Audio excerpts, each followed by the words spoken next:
40 घंटे के लिए फिलहाल सीज फायर हुआ है। दोस्त ममालिक बीच में पड़े हैं, जिनमें सऊदी अरब, कतर शामिल हैं। काफी अरसे पहले तक तो शायद सोचा नहीं जा सकता था कि हमले करते क्यों हैं और ऐसा हमला क्यों किया जाता है कि बार बार किसी दूसरे देश के सामने गिड़गिड़ाना पड़े कि भाई अब किसी तरह से हमले रुकवा दो।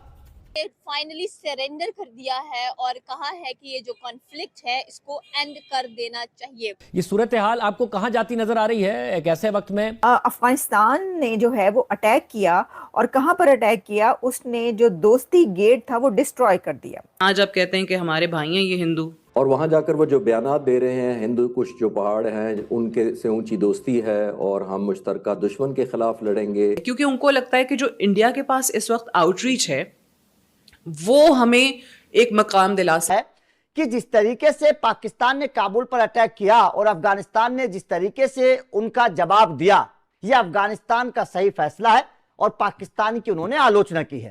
नमस्कार, जय हिंद। आज की लेटेस्ट खबर के बारे में हम बात करते हैं। बहुत बड़ी खबर सामने निकल के आ रही है कि फाइनली अब 48 आवर्स के लिए फिलहाल पाकिस्तान और तालिबान के बीच में सीज फायर किया गया है। अब ये सीज फायर कब तक चलता है, कब तक टिकता है, तो ये तो जरूर देखिएगा। वहीं दूसरी तरफ बात की जाए पाकिस्तान के इतने हमले उसके ऊपर जो तालिबान ने किए, उसके बाद से पाकिस्तान का हाल बेहाल हो गया है, बदहाल हो गया है एकदम। उसने गुहार लगाई है अपने दो दोस्तों यानी कि सऊदी अरब और कतर से। सऊदी अरब ने तो पहले ही इनको लात मार के किनारे कर दिया था कि जो डिफेंस डील पैक्ट है उन्होंने वो रिजेक्ट कर दी थी पाकिस्तान की मदद ना करते हुए। अब क्या ये सीज फायर जो हुई है वो कितने देर तक चलती है, कितने समय तक चलती है, तो ये चीज तो बड़ी इंटरेस्टिंग हो गई है। क्या पाकिस्तान सरेंडर कर देगा?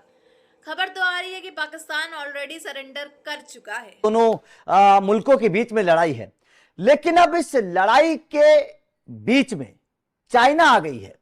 चाइना ने एक ऐसा बयान दे दिया है, एक ऐसा स्टेटमेंट चाइना की तरफ से आया है जिस स्टेटमेंट की उम्मीद ना तो पाकिस्तान ने की होगी, ना ही पाकिस्तान के दोस्तों ने की होगी। हाँ, इंडियन सरजमीन पे अमीर मुत्तकी खड़ा होकर कहता है कि जी मकबूजा कश्मीर को इंडिया का हिस्सा समझते हैं। कुर्रम एजेंसी कहाँ है, चागी कहाँ है, स्पिन बोल्दक कहाँ है? मतलब ये मुमकिन नहीं है कि बहुत जामिया हिकमत अमली और तैयारी प्लानिंग के बगैर इतने बड़े 2640 किलोमीटर का बॉर्डर है जनाब, उस पे इतनी मुख्तलिफ जगहों पे बैक वक्त अचानक हमले कर दिए जाएं। दोस्ती gate, which is the official border crossing between Pakistan and Afghanistan, has been blown up by the Afghan Taliban। और उसमें एक लड़की जो है वो भी जख्मी हुई है। वो देखा जा सकता है अब से कुछ घंटे पहले की वो है जिसमें गेट जब तोड़ा गया है तो अफगानिस्तान की तरफ से गाड़ियां जो है वो शायद अंदर दाखिल हो रही हैं। अच्छा, इसके ऊपर कुछ रिपोर्ट्स ऐसी भी हैं जिसके ऊपर पाकिस्तान की तरफ से ये कहा गया है कि ये जो रिपोर्ट्स हैं ये गलत हैं। यानी जो ये कहा गया कि अफगानिस्तान ने गेट तोड़ के वो अंदर दाखिल हो गए और उन्होंने वहां पर कब्जा कर लिया, तो उनका ये कहना है कि या तो कब्जा नहीं किया उन्होंने या फिर कब्जा छुड़वा लिया गया। राजा साहब, लेकिन इंडिया के लिए शायद इससे ज्यादा खुशी का कोई उसकी इंतहा ना हो कि एक टू फ्रंट वॉर जिसमें एक तरफ अफगानिस्तान पाकिस्तान के ऊपर बॉर्डर के ऊपर अटैक कर रहा है, दूसरी तरफ मैं आपकी आदिल साहब, अब ये चूंकि डेवलपिंग स्टोरी तो मैं इसी से आगाज करना चाहूंगा।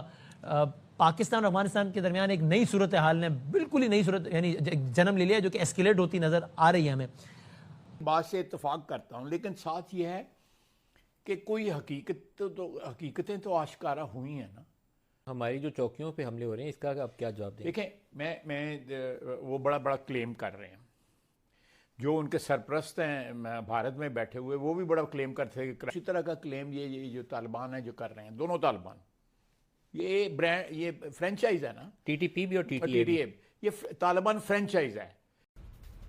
तो ख्वाजा आसिफ को आपने सुना, वो कह रहे हैं कि ऐसा लग रहा है कि काबुल भारत की प्रॉक्सी वॉर लड़ रहा है। इरशाद और हमारा शऊर बिल्कुल जवाब दे गया कि हिंदुस्तान को हो क्या गया, हिंदुस्तान करना क्या चाहता है, हिंदुस्तान कहना क्या चाहता है। देखिए, बात यह है कि जो हमारा मीडिया है ना, मीडिया गूंगा मीडिया, जालिम मीडिया, ये कोई यार दे ही नहीं रहा, खबर ही नहीं दे रहा यार। इसको शर्म नहीं आती भाई, शर्म ही नहीं आती। ये बेशरम हो चुका है। इस पे लिफाफे जो है ना वो जेबों से निकल के मुंह के हलक तक चले गए हैं। अच्छा। अब ये लिफाफे, तो हम इस ग्रेट जियोपॉलिटिकल गेम में थे, हमने अमेरिका को ये बेचा, चीन ने हैं, तो तो ये आपकी गलतफहमी है। जब आप उनके सारे मफादात पूरे कर देंगे, नेक्स्ट वो आपको जूते की नोक पे रखेंगे और आप देखेंगे कि आपसे ये बैलेंस ना हो रहा है, ना होगा आइंदा।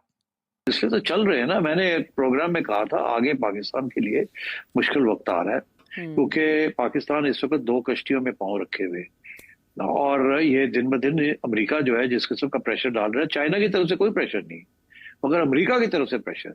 पाकिस्तान मुसलमान मुल्क है, अफगानिस्तान मुसलमान मुल्क है, लेकिन यहाँ पे एक अफगानिस्तान की सड़कों के ऊपर पाकिस्तान का एक टैंक जो है वो फिर रहा है और उसे लेके फिर रहे हैं। देखें जी, हमने ये पकड़ लिया है और हम इसको अब लेके फिर रहे हैं। ये पाकिस्तान का मेन स्ट्रीम मीडिया कह रहा है कि साद हुसैन रिजवी जो कि TLP के सरबराह हैं, उनके घर से इंडियन करेंसी निकली है। आपने ये खबर सुनी है? 50,000 रुपया निकला है। तो वो इंडियन, अब मतलब इंडिया भी इन्हें सपोर्ट कर रहा है, इंडियन एजेंट है। इनका बस नहीं चल रहा, ये तो उधर हेलीकॉप्टर भी निकाल सकते थे। इंडिया की अगर हम बात करते तो इंडिया के अब हम मुद्दे मुकाबिल नहीं है मेरे हिसाब से, जो मेरी जाती ओपिनियन है। मेरी जंग में मतलब इस तरह जंग के हिसाब से ला सकता हूँ, वो आए ना आए वो उसका क्रेडिट ले लेते हैं।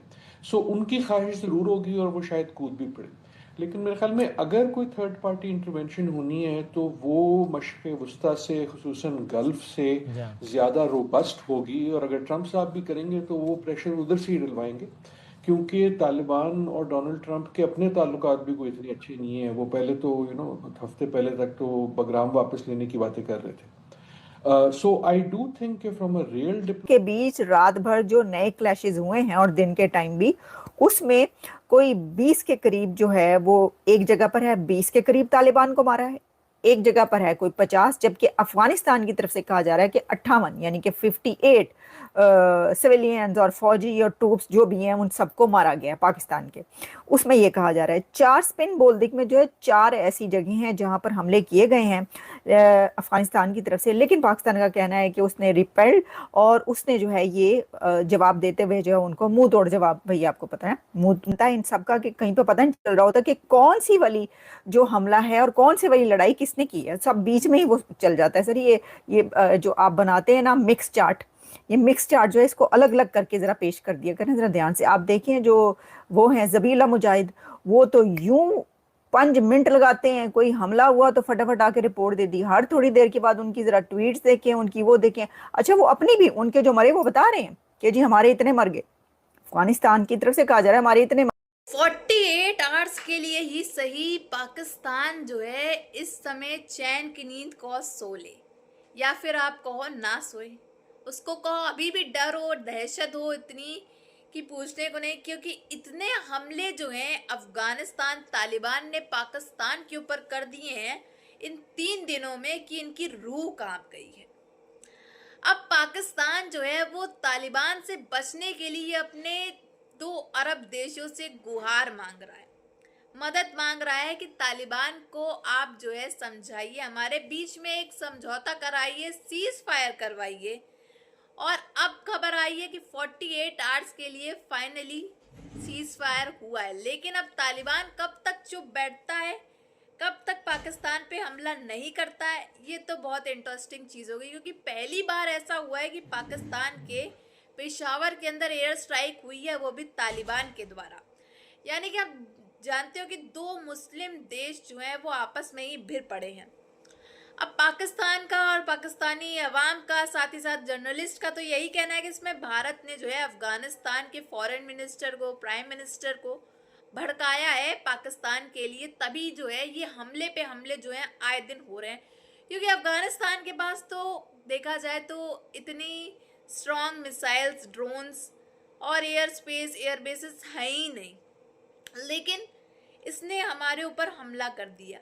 40 लाख अफगानी बॉर्डर पे थे और बॉर्डर पे फायरिंग की गई, पाक फौजी जो हैं कई तादाद में मारे भी गए हैं, कब्जे किए जा रहे हैं, पाकिस्तान के कई इलाके जो हैं वो तालिबान के अंडर में हो चुके हैं। तो अब इसमें साफ तौर पे जाहिर हो रहा है कि पाकिस्तान की हवा जो है वो पूरी तरह से टाइट हो गई है और मुनीर जो है वो कुछ भी नहीं कर पा रहा है। आपकी क्या राय है कमेंट बॉक्स में ज़रूर बताइएगा। वीडियो अच्छी लगी हो तो like, share and comment and subscribe please.